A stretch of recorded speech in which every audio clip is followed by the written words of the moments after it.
In this video, I want to talk about something near and dear to my heart, and that is the subject of kidnapping. And I'm dedicating this video to tips regarding the prevention of kidnapping because I believe every little bit helps. Stick around. The first dose of reality that I got with regards to kidnapping from my generation as a child was the story of Adam Walsh.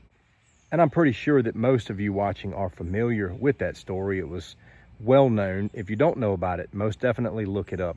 It was the one thing that got my attention as a child without anybody having to talk to me. It put a lot of fear in my heart, but it also created a lot of due diligence, even as a very young man. I know that not everything can be prevented. I know this, but much of my channel is built around making common sense common again, because common sense is not common to some people. I'm not saying that to be rude or condescending. I just think sometimes people forget some of the most important basic essentials of life. And I also believe that not everybody's wired to consider or ponder these realities in life. They just live like these things don't happen. They forget that these things happen. The first thing you should do right now, if you are a parent or a guardian of any kind, is take a moment to think about how terrible it would be if your child was kidnapped. Seems crazy, right? But a lot of people don't think about it. Sometimes it's good to be a little disturbed in our mind if it creates due diligence. Because when parents think this way, then they begin to take into consideration some of the necessary preventive actions. After that, I believe there needs to be a conversation with the children. The children need to be aware of the reality that there are wicked people out here that want to take them away from mommy and daddy and their family. I know we don't want to put that kind of fear in their mind, but we should. It can save their life.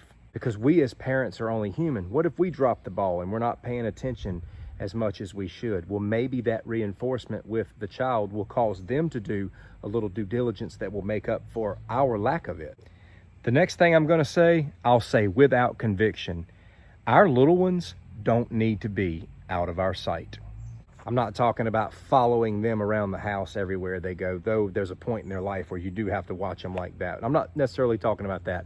I'm talking about once you get out of your safe space, once you get out in this world. And don't get me started on these phones. I saw a video of a guy who did an experiment.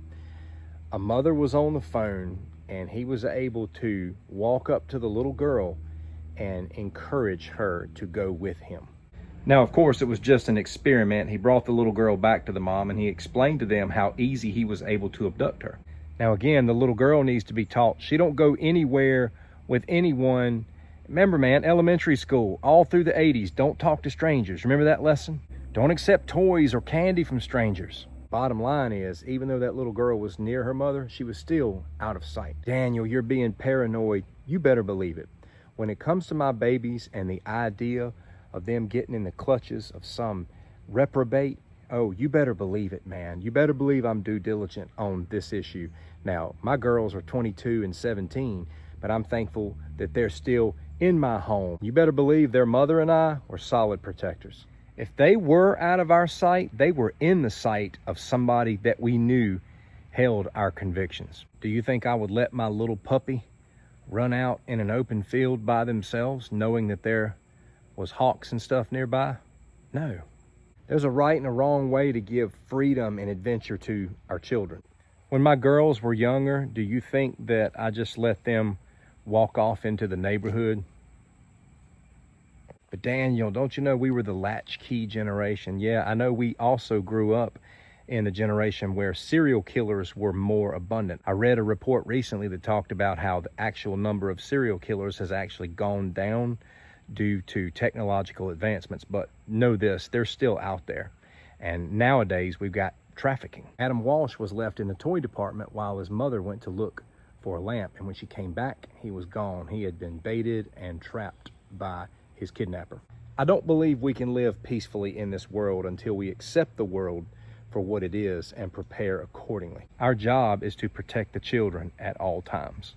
Something else that I believe that we should do is if we somehow or another see a child that seems to be abandoned or lost or without some type of supervision, we need to be attentive to them. I want to protect all children, not just my own. If I see a child that looks to be isolated or abandoned or away from his or her parents, I want to make sure that this child is safe. We're living in a time right now where it's so easy for little kids to get away from their parents, and that's because so many of them are staring at their devices, man. Just like we can't text and drive, when we're out here with our little kids especially that can wander off, we don't need to be on the phone then either. This is a no margin for error issue. And we don't just need to be careful with the little ones. There needs to be a lot of due diligence regarding our teenagers. There's certain places they don't need to go, certain times they don't need to go, certain places they shouldn't park and walk, certain places they shouldn't be by themselves. And no young lady should be walking around without at least pepper spray on them. You'd be surprised how many families just go through life and they don't ever think about this kind of stuff.